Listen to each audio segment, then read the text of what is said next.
right. Hello, everybody. Thank you so much for joining me. I've got something special for you today. I have a new bead friend. Julianna is here with us today. And for those of you who don't know, she invented this bad boy Jewel Loom that we used just a couple of weeks ago in one of my videos. So, Julianna, please introduce yourself. Let us know about you. Oh my gosh. Well, first of all, I'm like over the top, honored, thrilled, excited. I'm so happy. Thank you. Yeah, I'm Julianna Jules. A lot of people call me Jules. That's my nickname. And I've been in the hobby, craft, gift, stationery, jewelry world like my whole entire life. So started with Aleen's Creative Living, which Aleen Jackson invented tacky glue. So I went on an interview one day and they said, look for the paintbrushes on the side of the wall. And it was Artists Incorporated, which I had no clue. I was like barely 20 something, just had Josh, my son. Right. And I ended up at Aleen's Creative Living, which was the #1 television show at that time, all over the country, Canada.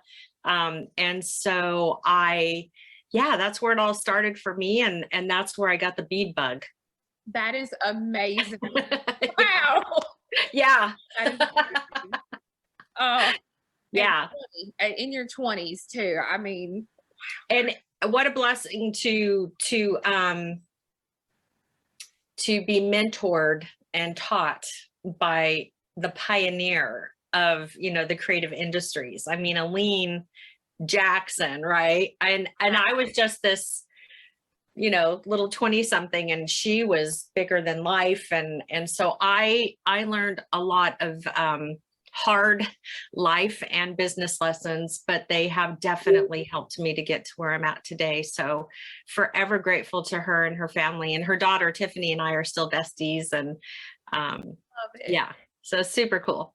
Well, speaking of business, I know you are in the business of some looms. Yes. So my question to you is, with all the looms that were already on the market, why did you invent this loom? And tell me how you came up with the loom.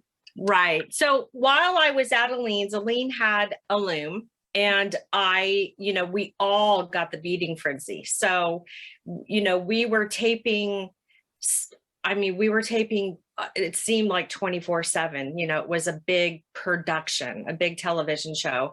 And when we did get a break, we just wanted to eat and like just meditate, right? Like just chill out. And so we would take the loom and we would have beads all over the green room. I'm telling you, it was like, the fishing tackle boxes, just everywhere, just beads everywhere. And we would be eating our rice. And so I just fell in love with it. It really was this beautiful way to create. And I actually started doing beads in a bag back then. So I had inspirations by Julianna and had come up with kits. They were called Beads in a Bag, and I was selling them on Aleen's. And also all the jobs that I had and the on-air talent that I was doing for them. And I just remember thinking to myself, one day I want my own loom. And that was, it might've been in the late 90s. And then it just kind of came, scrapbooking took over the world. And then been there, done that. I was teaching people how to put artistic wire on their scrapbook pages. It was like insanely fabulous craziness. But when that kind of chilled in 2008, 2009, when the market, crashed and everything, that whole industry also mellowed. And I just remember, I had brought artistic wire into the industry already. And I remember talking to Beadalon, and I was just like, I'd like to have my own loom. And so I literally, I brought out all the goods for everyone. So I literally rolled out the loom. Oh my gosh. With it's air dry paper clay, air dry. Yeah. So I put here's all the little grooves. Yeah. And then basically sent that, you know, to become a drawing. I had to get it into a CAD system. And then from there, went to Beadalon, hired an attorney, and then here's the first 2 prototypes. So here's 1 out of 1 and 2 out of 2. These are the first 2 that ever came out of the mold.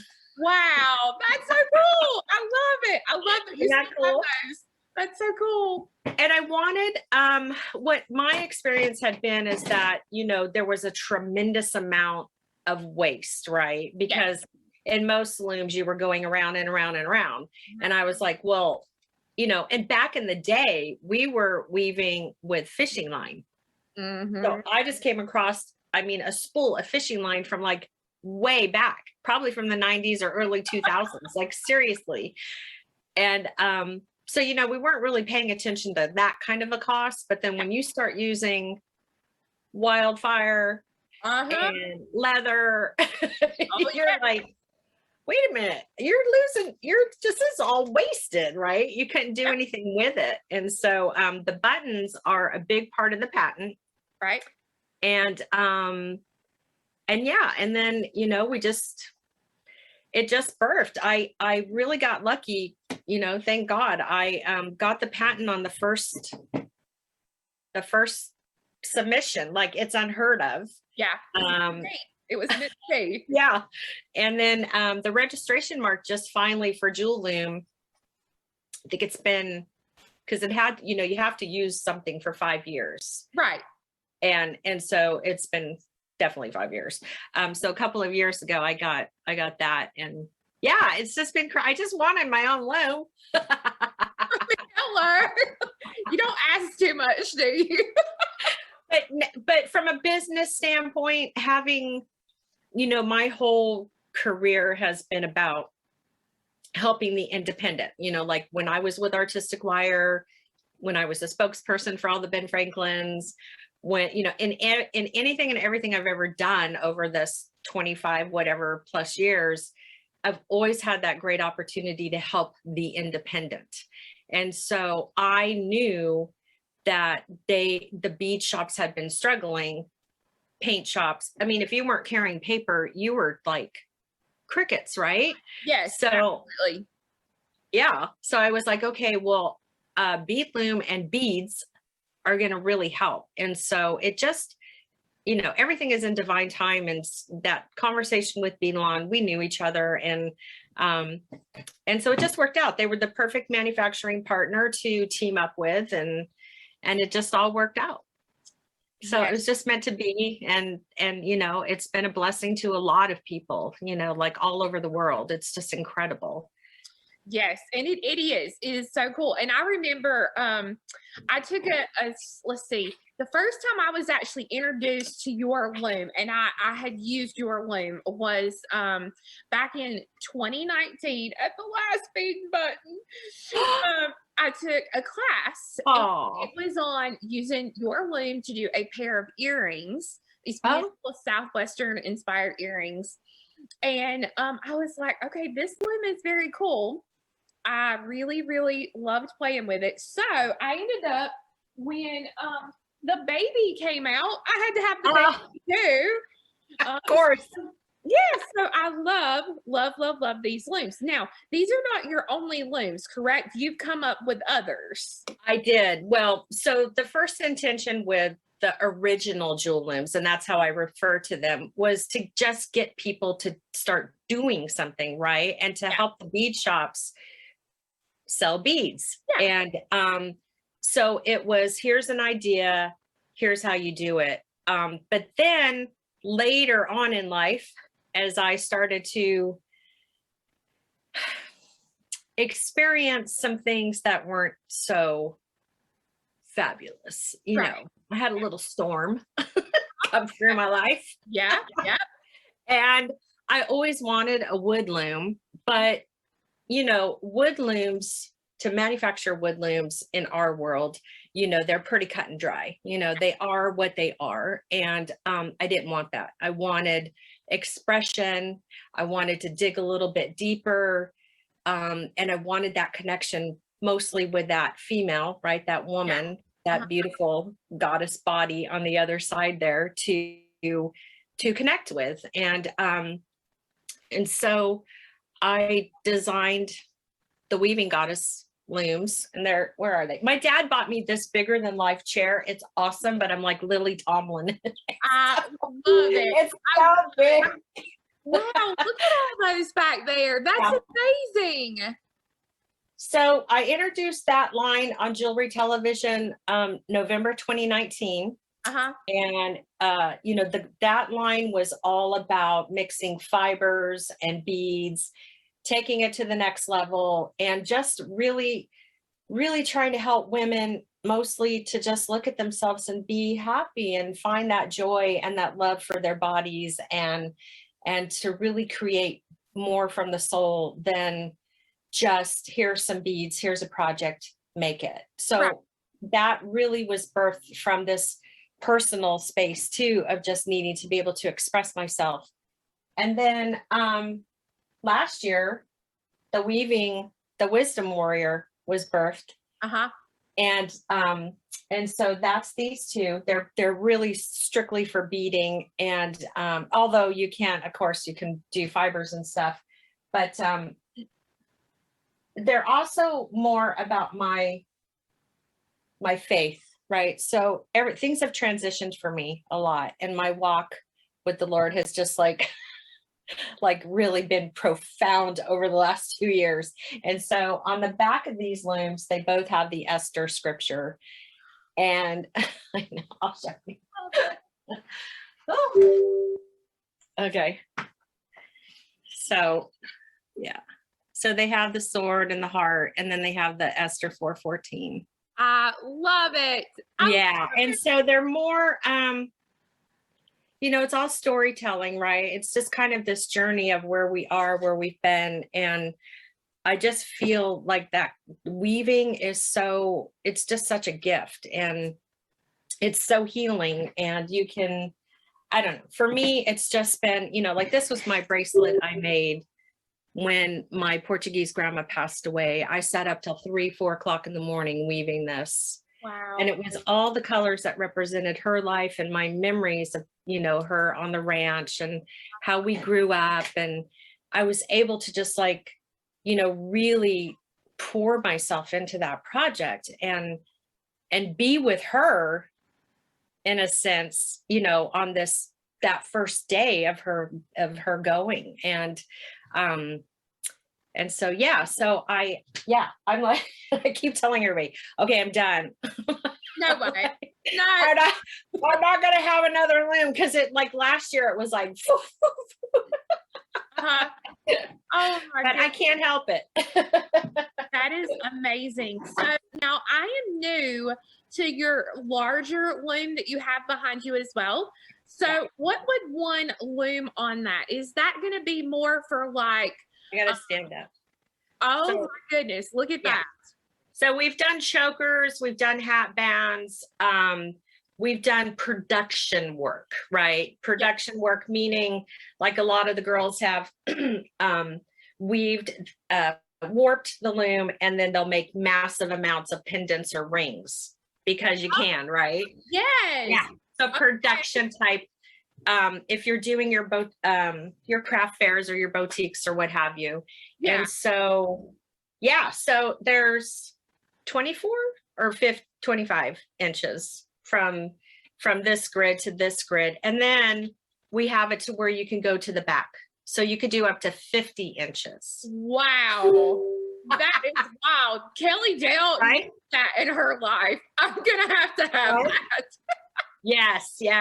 And so it's very similar to the original loom in that, I've got the button here. So you tie around the button and then you come back to the end. And then if you were to work it, around, there's a grid right here. There's a grid here. And then you would just go all the way up to the top. Wow. There's 4 inches, about 4 inches wide. So I think that's 4 inches, 4 or 5 inches. I can't remember. But yeah, she's awesome. Yeah, super, super awesome. And so, and then there's the fiber. I just have the basic fiber loom. So like if people want to, try it for, a good price. That basic rectangle square is available.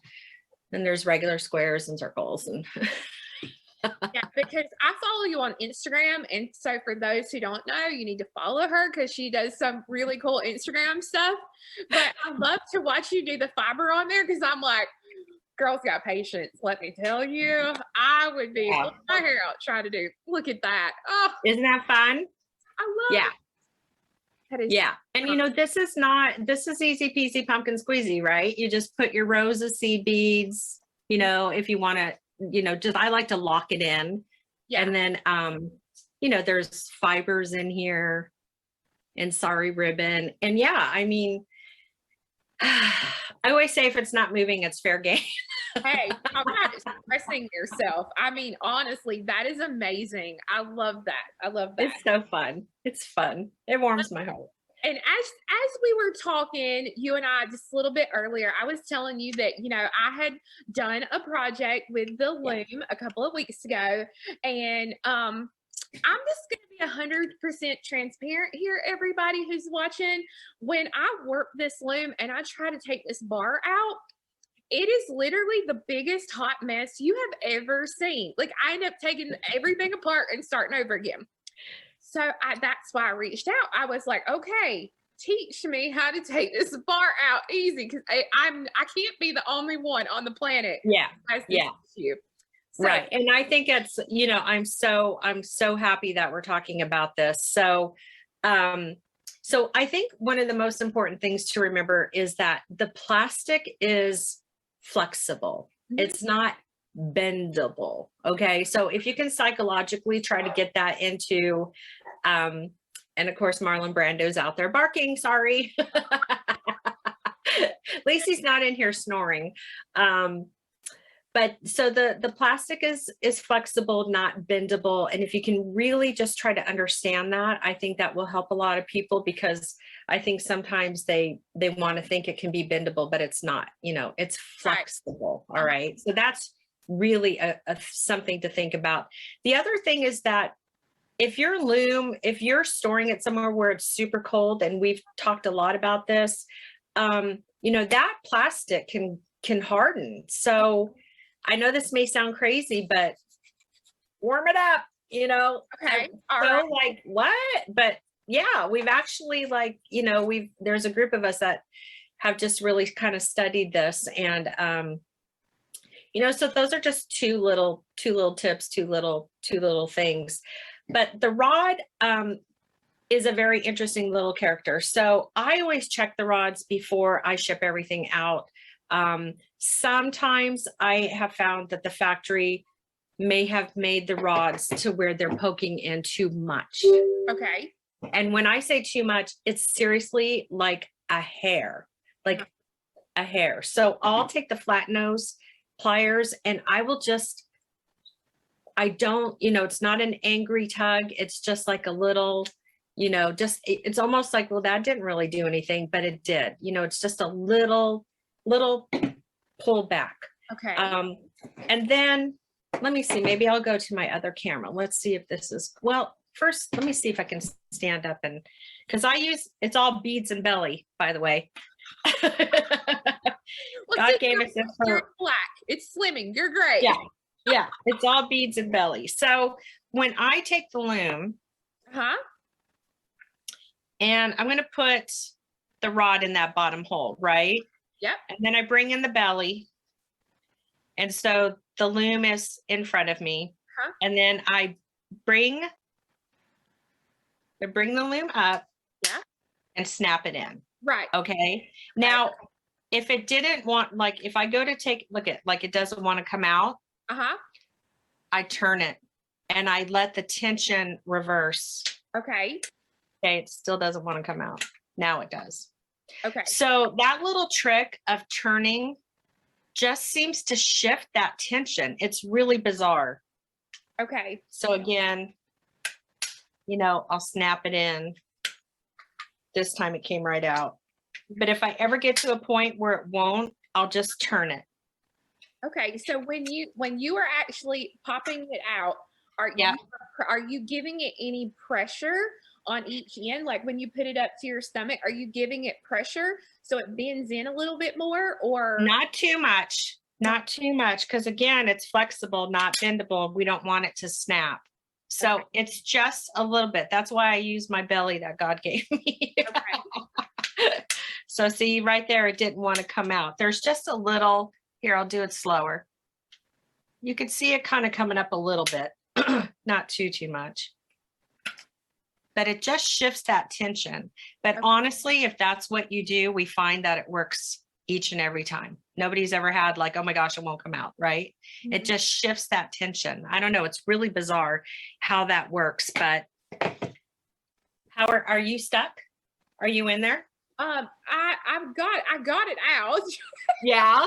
But so our little pegs on the end, you're saying that if you're having a hard time getting it out, just a smidge. A smidge. It's totally a smidge. It's almost like, well, that didn't do anything, you know, but I obviously, because they've been out for what, 13, 12 years, whatever it's been, I know I could just tell by eyesight, like, you know, if I open up a package and I look at the rod, I can tell that maybe they're in just seriously a hair off. And I'll just take the flat nose pliers and just bend it back a little bit. Like yours. I mean, yours seems to be fine. Yeah, in fact, it seems like those are almost more wider than mine. So whoops, yeah, that's a camera. Gotcha. Okay. Right? Good deal. Yeah. But really, I think if you just do that little turning trick, it's crazy how it releases the tension. And yeah. And then when I take it, so, oh, he's blessing us with his presence.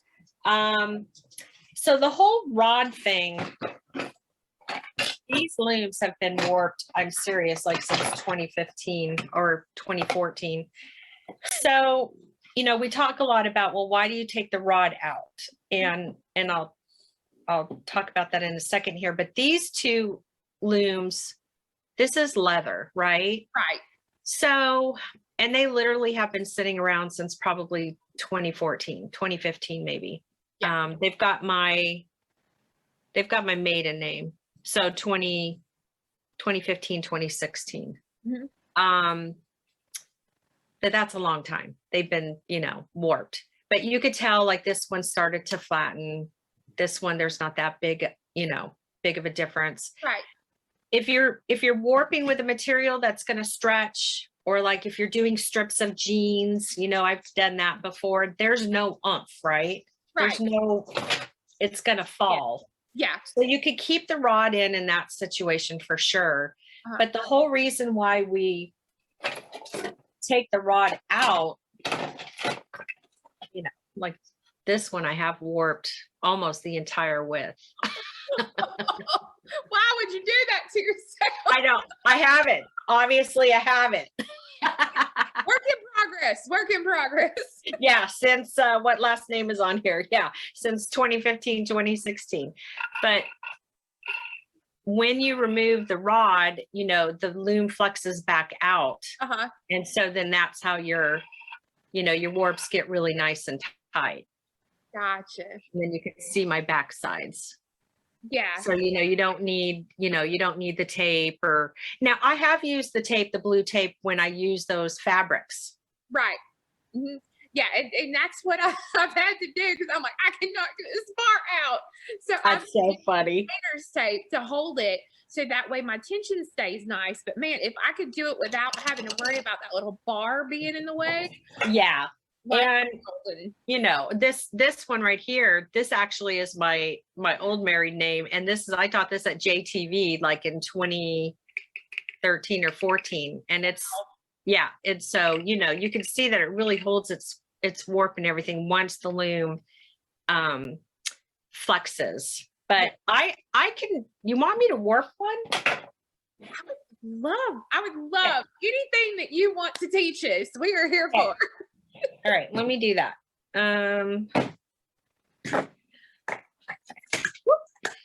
Okay, I'm gonna see. Let me go to this other camera here.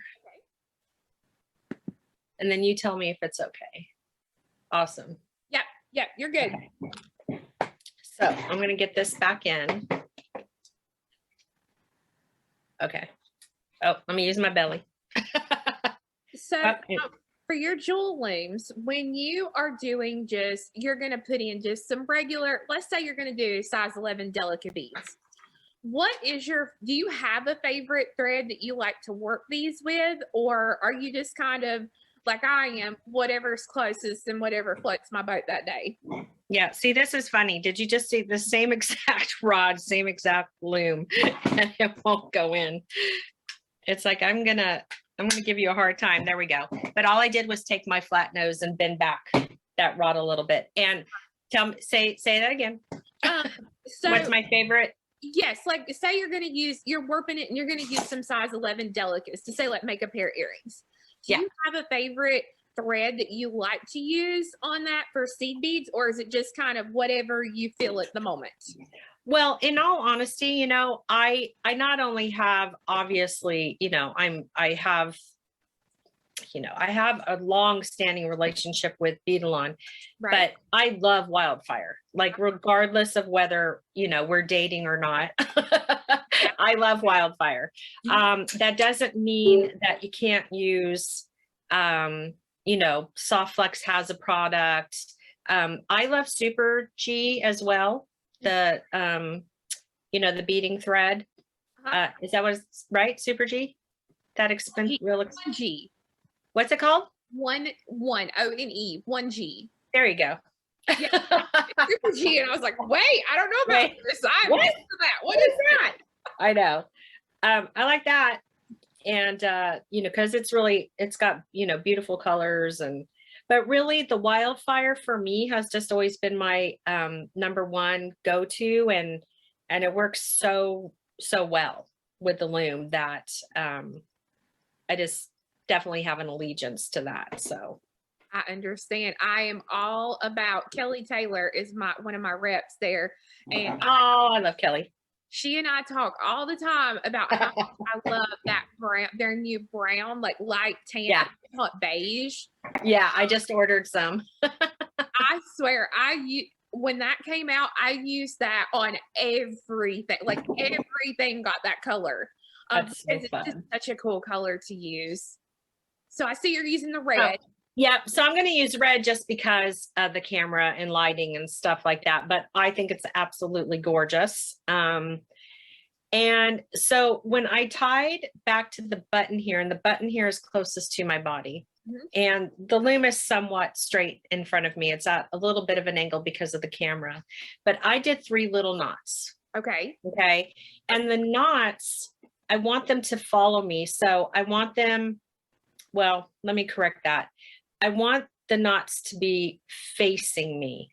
Okay. Because what I have found can happen is that, say, for instance, you tie behind the button. And then you go and you pull the thread towards you. Well, then somewhere along the way, it moves. And that's where the first warp will drop. Because you know what I'm saying? So there's that little bit of excess right there. And that's all it takes for that first warp to drop. So I grab it and I tug on it just to make sure it's really nice and tight. And then I grab the loom and I'm just going to place it down into one of the grooves. Right. And then I flip it over. And I'm constantly just, you know, testing. Do I have enough strength? You know, am I pulling tight enough? Flip it over, come around that back button. Did I just go blurry? Yeah, you went blurry. Yeah, you're still blurry. I'm still blurry. That is so weird. So blurry. Why does it do that? Why does my $150 Logitech Brio, come on Logitech, I'm calling you out right now. I'm not happy. That is so weird. Okay, let me come back up. Oh my heck. Isn't that odd? It's technology. I swear, it is technology. Okay, so we're just going to have to do the stand-up performance. Okay, so I still have, and let me just make sure because of that little drama. All right, we're good. Yeah. And I'm going to skip 3 grooves. Okay. So 1, 2, yep, okay. And then go forward.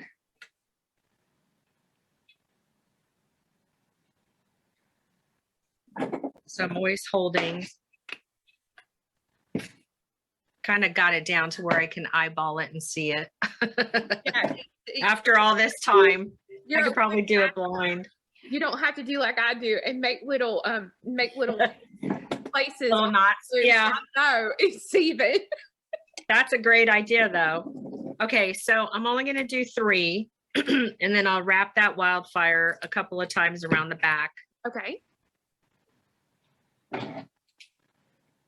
I need new, my tools rust here at the harbor so bad because I'm so, I'm close to the water. So, I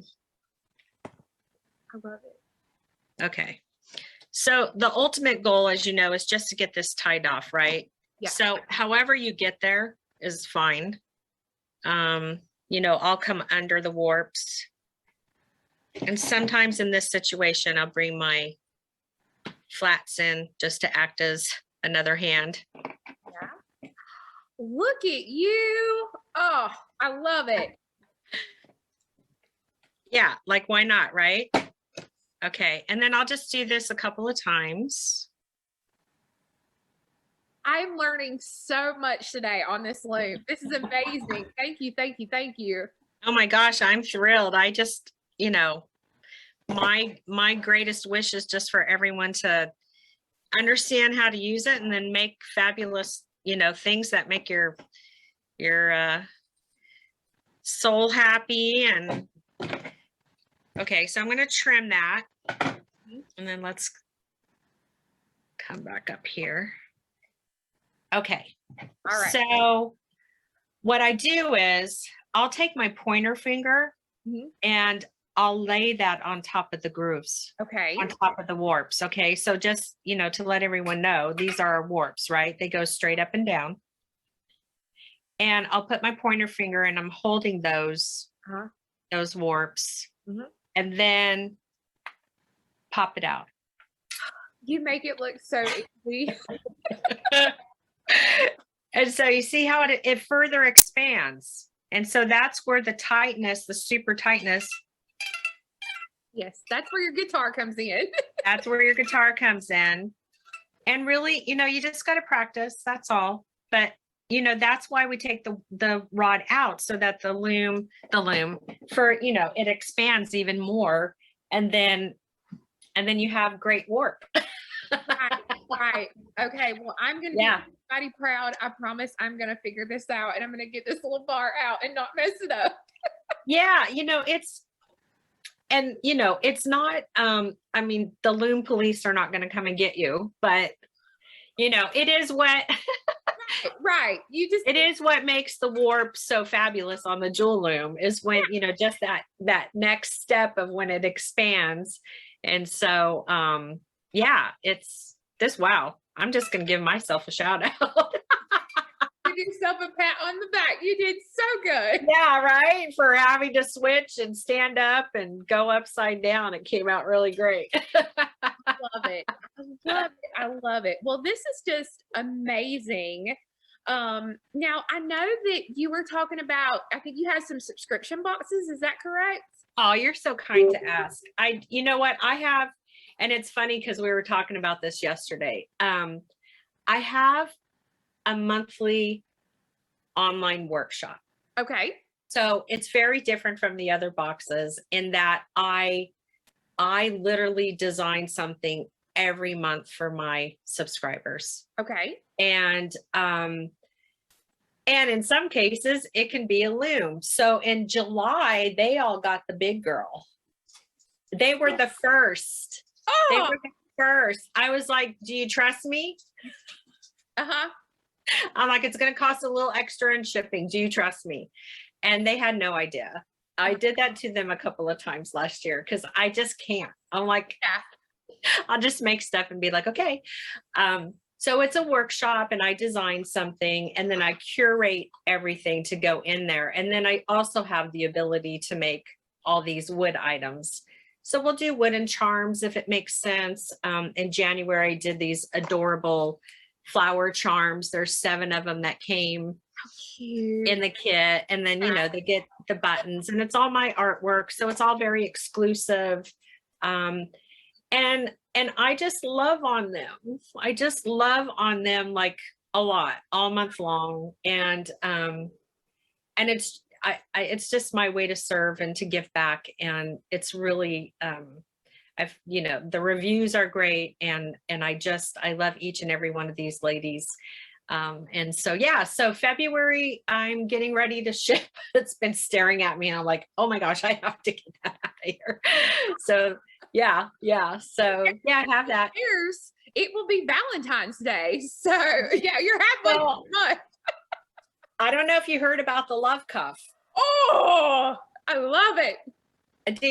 Had you know what happened with this? No. Okay, so for giggles, one night I did like a 21, I did a time lapse, right? Uh-huh. So like every once in a while, if I get a moment, right? And I'm just like, okay, I'll time lapse this. And I want a red bracelet. So I do that, and I upload it to the YouTubes, and I do a short, you know, because that's like all the things now, right? You got to do a short on YouTube. Mm-hmm. And I post it, and it's like a day and a half or 2 days later. And I'm like, you know, put my glasses on. I'm like, oh my gosh, there's like 179,000 views, right? Yeah. And then within the next couple of days, there's like 400,000. Wow. Well, I'm pretty sure it's because I named it the love cuff. Maybe. Because I started looking at the analytics, and I'm like, why are all these men liking my bracelet? I'm like, go figure, like my first viral anything, you know. But it was so stinking fun, and it's really super easy to make. It's 5 across. Yeah, I got my glasses on. 5 across, warped with hemp, and it's just a 6 millimeter bead. Wow. Yeah. Amazing. So yeah.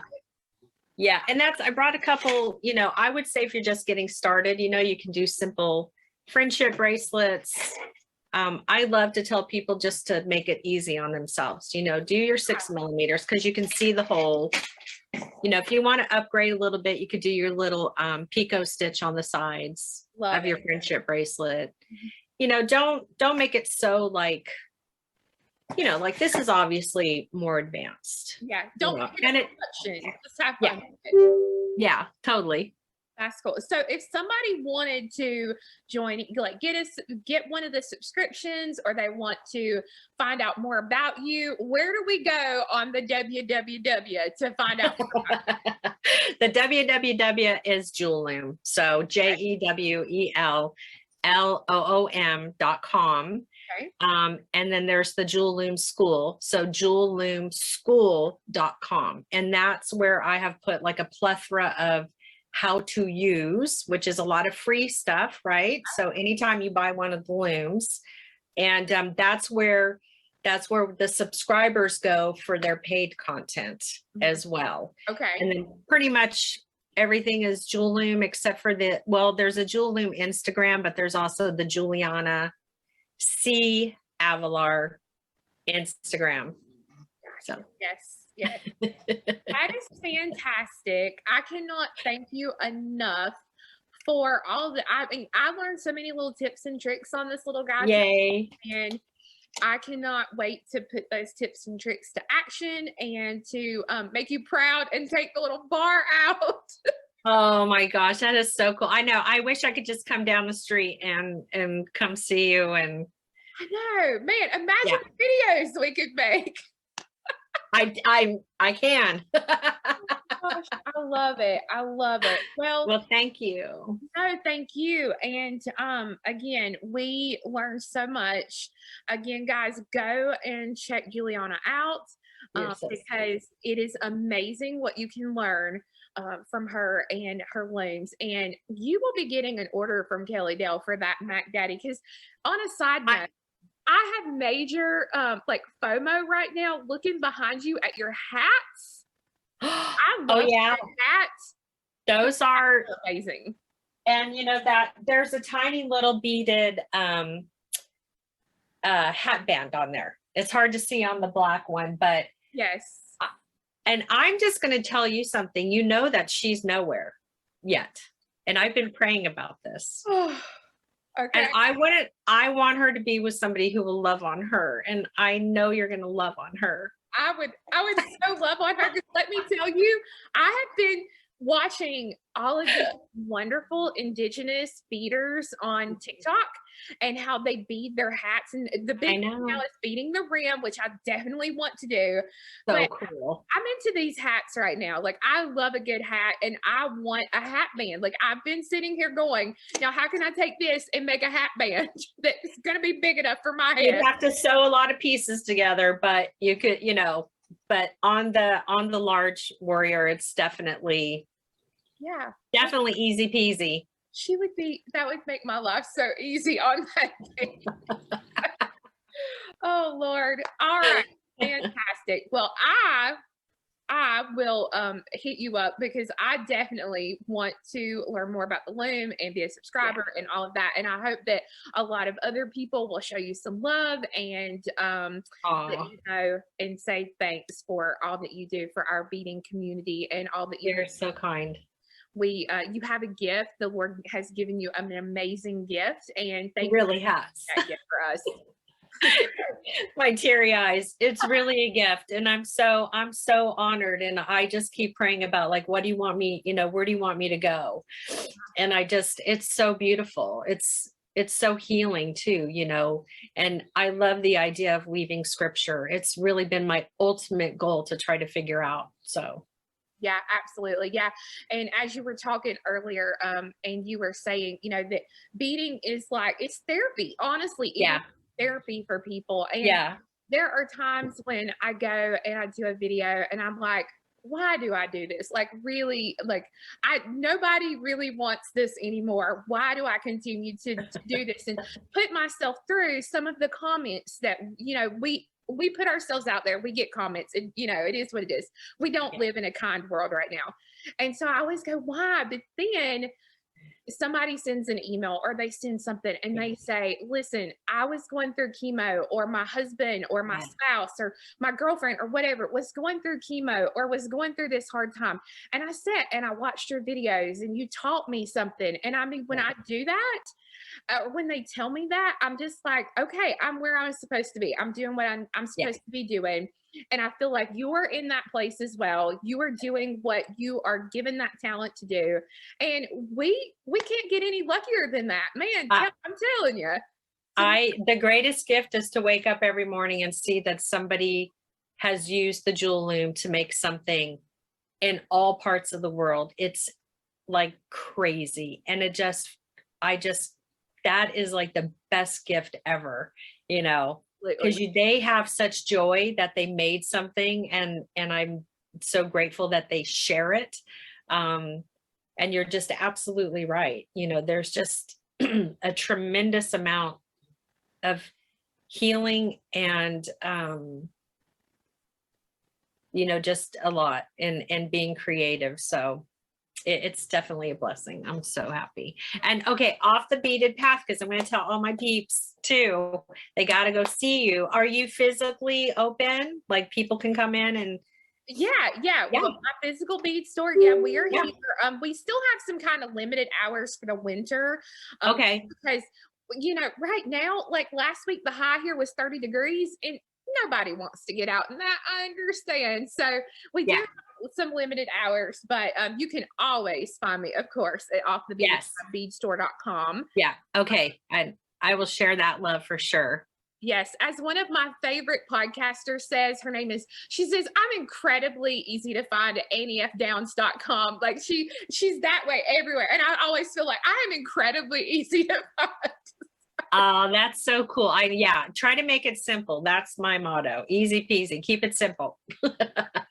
So guys, thank you, Julianna. Thank you, guys. Thank you for watching. Make sure to come back next week, guys, because we're going to be working with some new UV resin, and I cannot wait to show you. So happy Valentine's Day to everyone, and y'all have a great one. Bye-bye.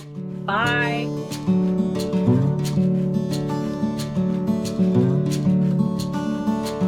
you.